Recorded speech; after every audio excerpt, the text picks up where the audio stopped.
Avaliação de petróleo derramado em regiões tropicais, uma abordagem geoquímica.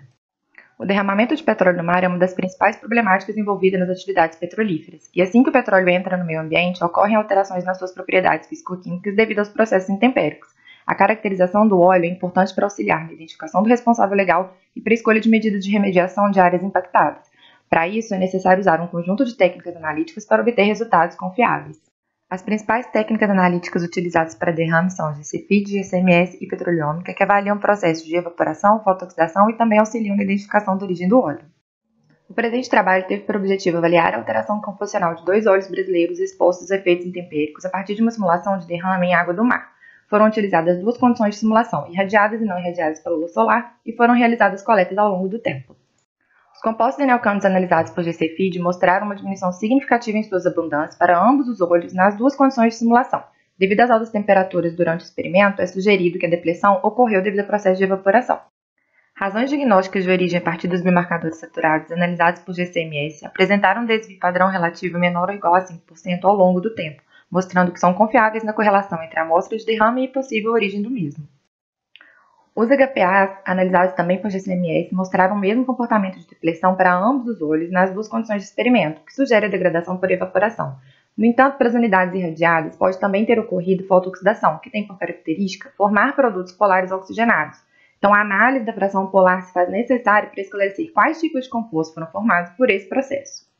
Os compostos polares foram analisados por F3 RMS a partir de ionização por eletrospray de modo negativo, avaliando assim os compostos polares ácidos. Foi observado que não houve alteração significativa nas abundâncias relativas desses compostos nas unidades não irradiadas. No entanto, para as unidades irradiadas houve um enriquecimento de compostos mais oxigenados e diminuição dos menos oxigenados, caracterizando a atuação do processo de fotooxidação. A partir dos comportamentos observados pelas classes polares, foram propostas razões considerando os compostos mais oxigenados em relação aos menos oxigenados. As razões foram aplicadas para ambas as condições de simulação e para as amostras não irradiadas, as razões não seguem nenhuma tendência. Por outro lado, as razões tendem a aumentar à medida que o óleo é exposto à radiação solar. Portanto, de posse de uma possível fonte poluidora, as razões propostas podem auxiliar na estimativa de tempo de derrame do óleo sob condições climáticas tropicais.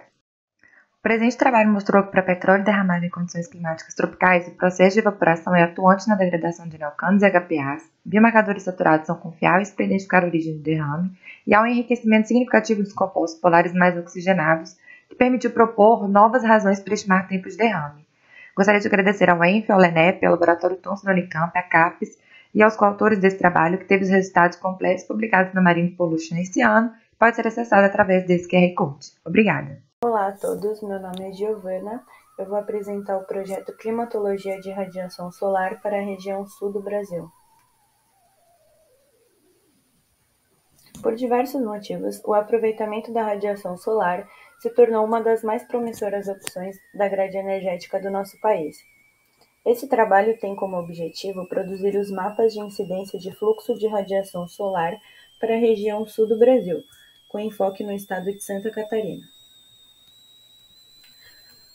Algumas informações sobre o modelo que foi utilizado, que é uma combinação de dados do modelo NOAA, dados de sensoriamento remoto da NASA, dados do MERRA-2 e dados de precipitação do programa SHIRPS. Os dados foram disponibilizados pelo portal da NASA denominado Giovanni. Então aqui temos os mapas da climatologia de todo o período. E podemos observar que as regiões onde ocorreram as maiores incidências de radiação foram a região central do estado do Paraná e, ao olhar para o estado de Santa Catarina, temos a região oeste. Também foi realizada uma análise mensal, onde se considera apenas o mês em questão para fazer a climatologia, ou seja, todos os meses de janeiro do período, depois fevereiro, março e assim por diante. De forma análoga, foi feita uma análise dando enfoque apenas no estado de Santa Catarina. Os resultados mostram que o ângulo zenital do Sol exerce forte influência sobre o fluxo de radiação de onda curta na superfície, pois nos meses de verão temos mais radiação chegando ao sul e, no período de inverno, na região norte. Por fim, realizamos a série temporal para o período de 30 anos, de 1990 a 2020, para a região apontada como a de maior incidência de fluxo de radiação no estado de Santa Catarina, que é o oeste do estado. E, ao fazer uma correlação com os dados nos períodos em que ocorreram El Niño e Laninha, podemos observar que nos anos em que tivemos o fenômeno de El Niño, a taxa de fluxo de radiação foi menor do que nos anos vizinhos, ou nos anos de Laninha. Muito obrigada a todos por assistirem. Gostaria de agradecer à equipe do Synclia pela oportunidade e ao meu professor Renato Ramos da Silva, que me auxiliou a executar o projeto e submetê-lo a vocês. Este estudo é denominado Estudo Hidrológico da Estação Fluviométrica Barra do Chapecó, localizada na bacia do Rio Uruguai, sul do Brasil, utilizando SISCAR. Eu sou Pedro Cardoso de Salles Filho, do Instituto Federal de Santa Catarina. É objetivo desse estudo analisar as vazões do rio Chapecó através dos dados históricos da Estação Fluviométrica da ANA, denominada Barra do Chapecó. Primeiramente foi obtido o software SISCAR 1.0. Após, realizou-se o download dos dados da Estação Fluviométrica do HidroLab da ANA. Utilizou-se a série histórica de 1972 a 2014. Os dados foram pré-processados com descarte dos anos com mais de 5% de falha nos dados. Após, obteve-se as vazões mínimas, vazão de referência aqui 98, média de longo termo e vazão máxima.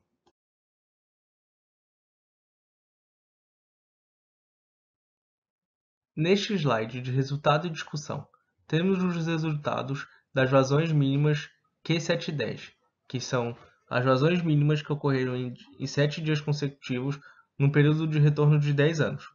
No quadro 1, temos que o melhor resultado das funções de distribuição de probabilidade ocorreu a partir da distribuição log de Pearson 3, com a menor amplitude do intervalo de confiança, o que percebe-se também no gráfico da figura 1. Neste slide temos a curva-chave de vazões da estação fluviométrica. Neste caso, a Q98 é 30 m3 por segundo.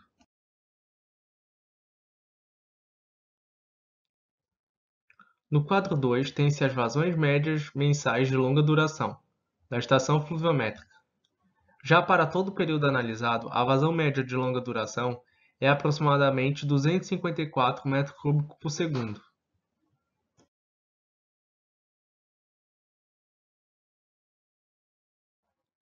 Já para a vazão máxima, a distribuição de probabilidade que apresentou o melhor resultado estatístico foi a log normal 3, com menor amplitude do intervalo de confiança, e com um evento de 3.943 m3 por segundo.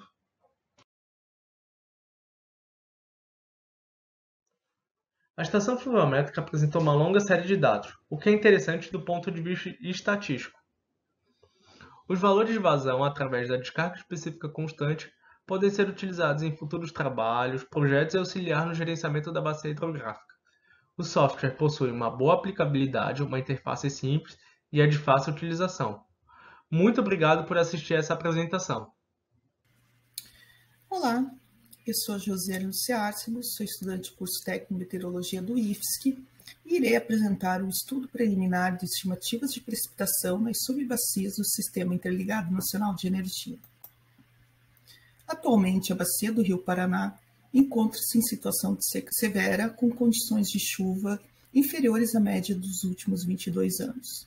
A região hidrográfica do Rio Paraná corresponde a 10% do território nacional, onde importantes atividades econômicas como a agricultura e a geração de energia elétrica são dependentes desta. O nosso trabalho teve o objetivo de investigar a previsibilidade de médio a longo prazo nas bacias hidrográficas através do desenvolvimento de um método de gerenciamento de dados meteorológicos e previsão estatística. Com a coleta sistemática dos dados do INEMET, foram realizadas a consistência, tratamento e avaliação que preconiza o estudo da precipitação realizada e sua previsão.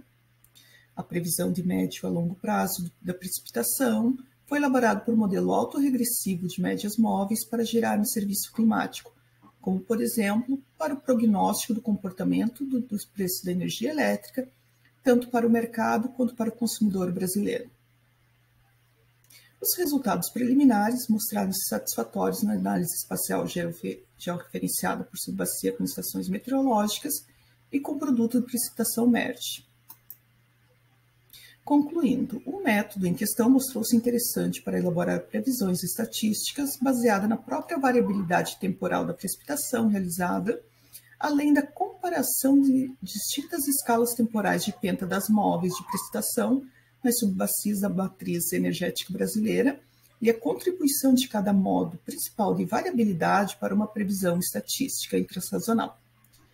Obrigada.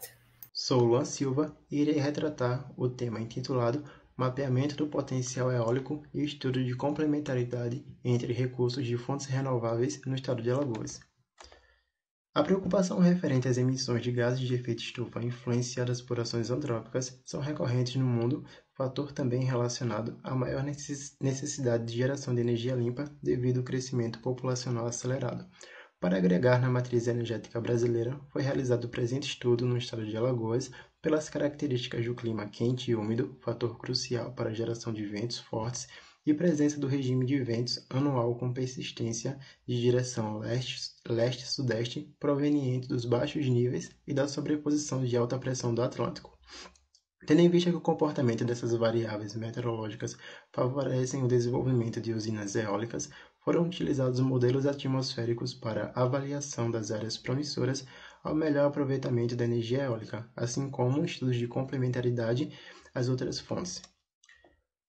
Para isso, foi necessária a validação do modelo WRF, tendo como referência as medições das estações Eletrobras nas mesorregiões Sertão, Agreste e Litoral, e através dos parâmetros estatísticos média, desvio, correlação, viés e raiz do erro médio quadrático para a velocidade e percentuais para a direção do vento, foi representado o bom desempenho do modelo quanto às variáveis meteorológicas citadas.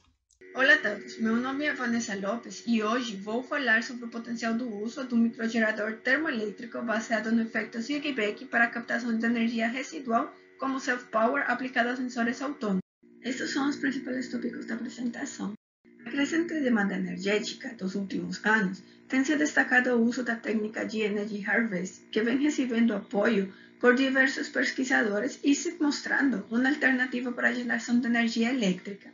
Através de uma pesquisa bibliográfica, constatou-se que o limite de captação e aproveitamento de Energy Harvesting é mostrado na imagem.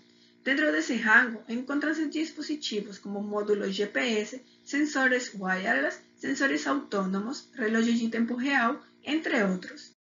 Entre as formas de Energy Harvesting, aborda-se a utilização de microgeradores termoelétricos, TEGs, que contêm termopares semicondutores com dopagens N e P, colocados elétricamente em série e termicamente em paralelo.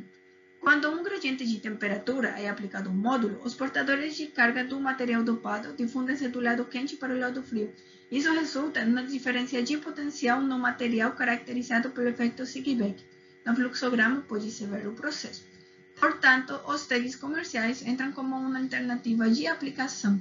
Eles têm uma faixa de funcionamento de entre 12 e 15 volts em corrente contínua, pelo que são incapazes de fornecer energia elétrica para pequenas cargas. Esse trabalho tem como objetivo mostrar o potencial de aplicabilidade do TEG com a técnica de Energy Harvest para o desenvolvimento de sistemas do tipo self-power. Alguns dos exemplos mais recentes são: na área da saúde, a empresa GreenTech desenvolveu um sensor autônomo livre de carregadores para medição de temperatura corporal contínuas e não invasivas. O coração do dispositivo é o sensor termoelétrico que funciona nas condições do efeito Ziggy-Beck. Na área da engenharia, foi projetado um sensor autônomo de alta temperatura aplicado em automóveis, que visa prever explosões por superaquecimento. O sensor é composto por TEGs e condutores de calor suaves e flexíveis. Os testes deram como resultados uma melhora de aproximadamente 260% na potência, como consequência do melhoramento na transferência de calor. Por último, temos que as técnicas de Energy Harvesting vêm sendo destacadas devido à grande possibilidade de captar energia e aumentar a eficiência de equipamentos e processos. Como visto, a tensão obtida do módulo termoelétrico é proporcional ao coeficiente de Ziggy-Beck e ao gradiente de temperatura. Portanto, se essas condições forem geradas favoravelmente, pode-se concluir que a aplicabilidade dos deles no desenvolvimento de sistemas self-power se apresenta como uma alternativa para a produção e conversão de energia de forma ecológica, confiável e acessível. Isso foi tudo, muito obrigada pela atenção.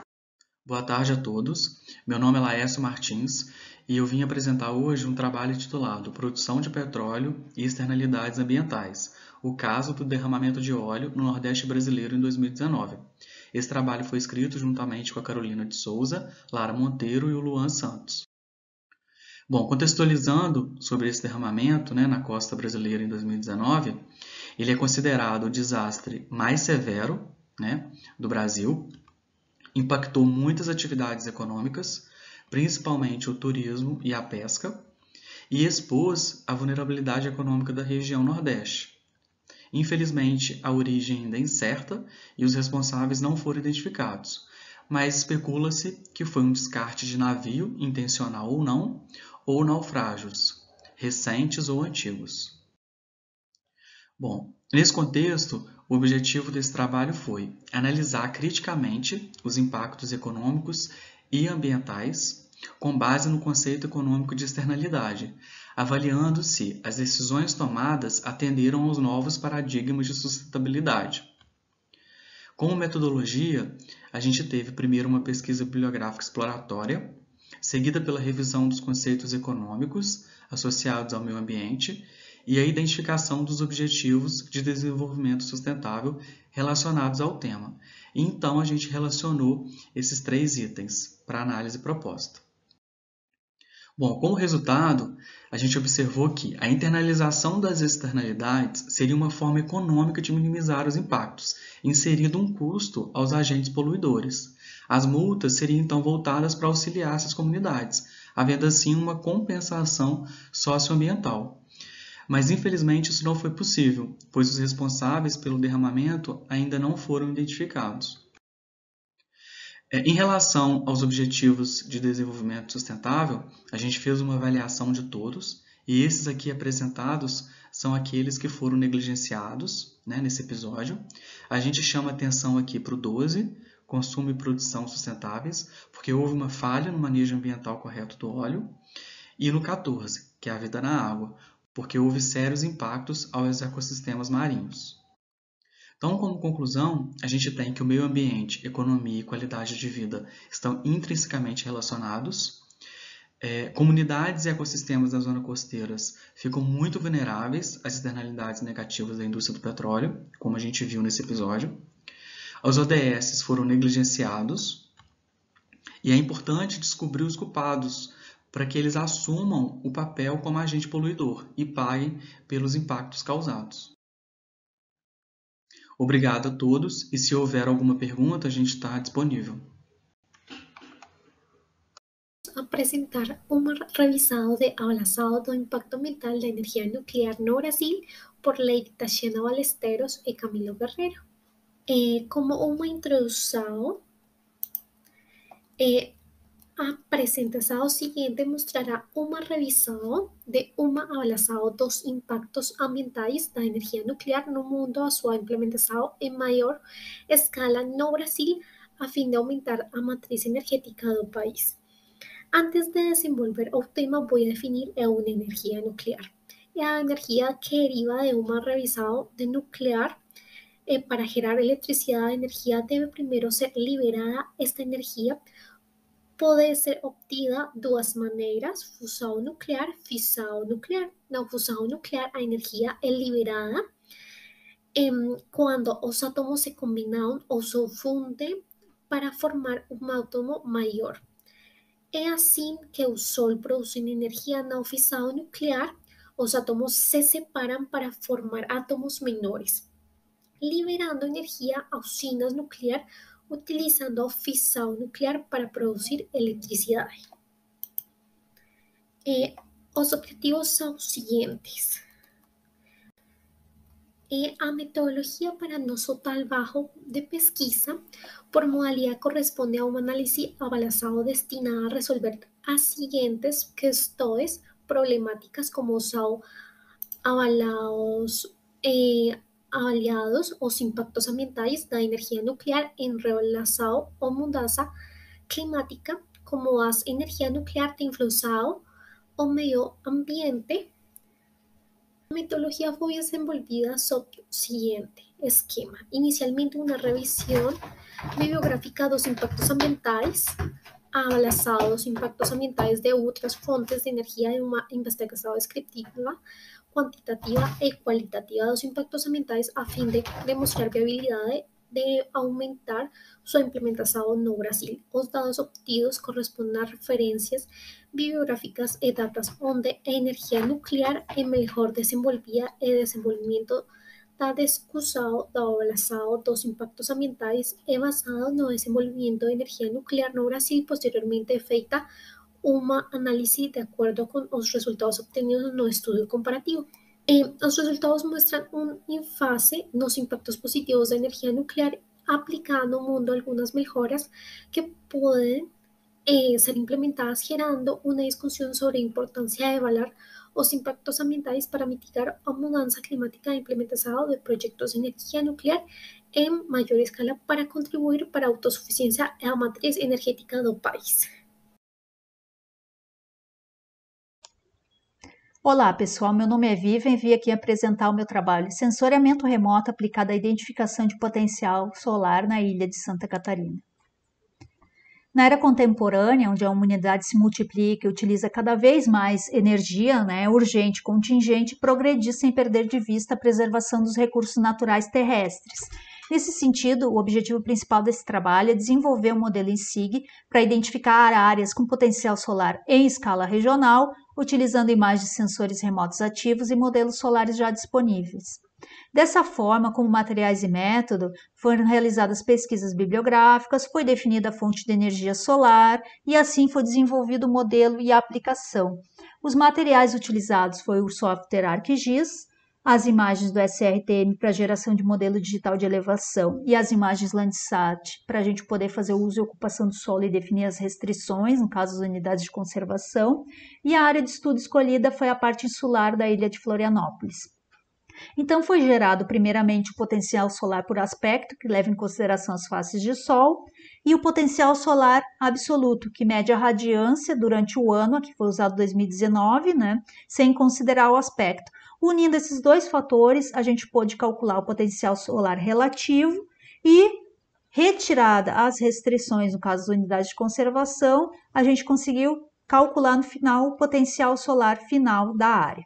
Então, primeiramente, foi gerado um modelo em Model Builder com todas as funções e operações do ArcGIS, como um fluxo metodológico, e também os mapas foram gerados, no caso aqui, potencial solar por aspecto, onde as faces flat, para cima, elas são as que têm a maior radiância, a maior energia, então ela é em vermelho, apresentada em vermelho, e o potencial solar absoluto também. As mais vermelhas são as que têm maior radiância e as verdes a que têm a menor. O mapa do potencial solar relativo une o aspecto com a radiância, onde as partes em preto são retiradas porque são faces sul que não recebem radiação solar, e ainda unindo as restrições em azul no segundo mapa, a gente pode ver o potencial solar da ilha de Florianópolis. As conclusões que a gente chega é que em relação ao potencial solar, ele é alto para a exploração solar, cobrindo mais de 76% da área, e é considerado entre baixo e excelente, principalmente devido às faces de sol voltadas ao norte, nordeste e noroeste, que fazem com que a gente possa explorar esse potencial ao longo de todo o ano. Era o que eu tinha para apresentar hoje aqui para vocês e o meu muito obrigado. Até a próxima. Olá, meu nome é Mariana Batista Teixeira, sou estudante de Engenharia Elétrica pela UFSM no campus Cachoeira do Sul, e meu trabalho é sobre a simulação numérica do desempenho de aerogeradores de eixo vertical e de eixo horizontal. Essa é a estrutura da minha apresentação, os tópicos. Então, os aerogeradores são máquinas responsáveis por transformar a energia cinética dos ventos em energia mecânica, e essa conversão de energia ocorre no rotor, da turbina, e posteriormente essa energia mecânica é convertida em energia elétrica através do gerador das turbinas. Para a gente conseguir aumentar a eficiência das turbinas, é necessário discretizar a pá em N elementos. Para cada elemento da pá, a gente atribui alguns valores. Então, durante o meu trabalho, eu simulei alguns aerogeradores com diferentes perfis aerodinâmicos e eu utilizei 2 artigos base. Então, eu extraí os dados de entrada desses artigos para posteriormente conseguir comparar os resultados das minhas simulações com os resultados obtidos no artigo, que são experimentos em túnel de vento. Então, para simular esses aerogeradores, eu utilizei o Keyblade. O Keyblade é um software de código livre, e para simular essas turbinas é necessário inserir alguns dados de entrada, como, por exemplo, a velocidade do vento, a viscosidade dinâmica do ar, o número de reinos e também o tamanho da turbina, né, o raio dela. Aqui nós temos 2 imagens, na imagem superior nós temos a NACA 4418 e na imagem inferior nós temos a NACA 0021, que são os perfis de pá escolhidos. Aqui nós temos na imagem da esquerda o rotor de eixo horizontal e na imagem da direita nós temos o rotor de eixo vertical de uma turbina eólica de eixo vertical da Arius H. E aqui, como resultado, nós obtemos o coeficiente de potência em razão da velocidade na ponta. Então, nós temos um CP máximo de 0,37, ocorrendo em uma TSR de 7,5, né, no aerogerador de eixo horizontal. E para o vertical, nós temos um CP máximo de 0,55, ocorrendo em uma TSR de 3. Então, com o Keyblade eu consegui estimar os coeficientes de sustentação e de arrasto, e além disso também consegui prever a eficiência das turbinas através do CP. Então, para o aerogerador de eixo horizontal eu obtive uma diferença de 12% em relação ao valor experimental, e para o de eixo vertical eu consegui obter o mesmo valor de TSR, só que ocorrendo em outro valor de CP. Então, eu acredito que discretizando a pá em mais elementos, incluindo modelos de turbulência, eu consiga melhorar esses resultados. Essas são as minhas referências. Muito obrigada pela atenção. Oi, meu nome é Bruno e no presente trabalho apresento os resultados de validação do potencial uso de reanálises atmosféricas para estimação de radiação solar considerando o efeito dos aerossóis, com a colaboração dos pesquisadores Éder Dirceu, do INPE, e Mário, do Instituto Federal de Santa Catarina. O objetivo geral do presente trabalho é analisar informações que permitam avaliação e caracterização da variabilidade temporal e radiação solar em 3 diferentes regiões do Brasil por meio de dados de reanálises atmosféricas e validados por observações de superfície, considerando a influência dos aerossóis. Nesse trabalho foram utilizadas 3 estações de superfície do INEMET com dados de radiação solar localizadas em Caicó, Campo Grande e Taubaté, representando algumas regiões com diferentes características do Brasil. Dos dados de análise MERA 2 foram utilizados dados de fluxo de radiação de onda curta em superfície, também considerando sem a presença dos aerossóis, sem nebulosidade, sem a presença dos aerossóis e sem nebulosidade. Assim como também foi analisada a profundidade ótica dos aerossóis, a OD, associado com a carga dos aerossóis. Na estação de Caicó, analisando o ciclo diurno, é possível observar que os dados de análise que consideram a total ausência de nebulosidade são os que melhor representam a radiação solar observada. O mesmo pode ser observado no ciclo anual, com observação que reanálise aproxima os valores que considera a atmosfera com aerossóis e nebulosidade dos valores sem aerossóis e sem nebulosidade. Claramente observa-se a alta influência de nebulosidade nos resultados da reanálise, como a fraca atuação nos aerossóis. Na estação de Taubaté, os dados da reanálise superestimam os valores observados, ficando muito próximos dos resultados que consideram nebulosidade e aerossóis. No ciclo anual, é possível observar a influência dos aerossóis e da nebulosidade no segundo semestre, quando existe um aumento na carga dos aerossóis e também inicia-se o período chuvoso dessa região. E os valores são ainda mais superestimados. Para a estação de Campo Grande, os resultados da reanálise estão muito próximos do observado, considerando nebulosidade e aerossóis.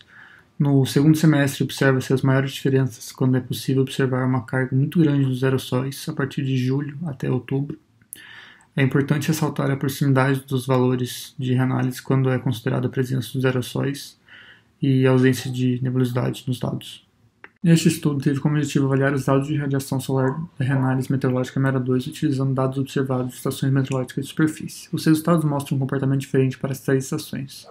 Na estação de Caicó, os dados de reanálise que melhor representam os valores observados são influenciados pela ausência de nebulosidade e aerossol, mostrando uma atmosfera mais limpa e com baixo índice de nebulosidade.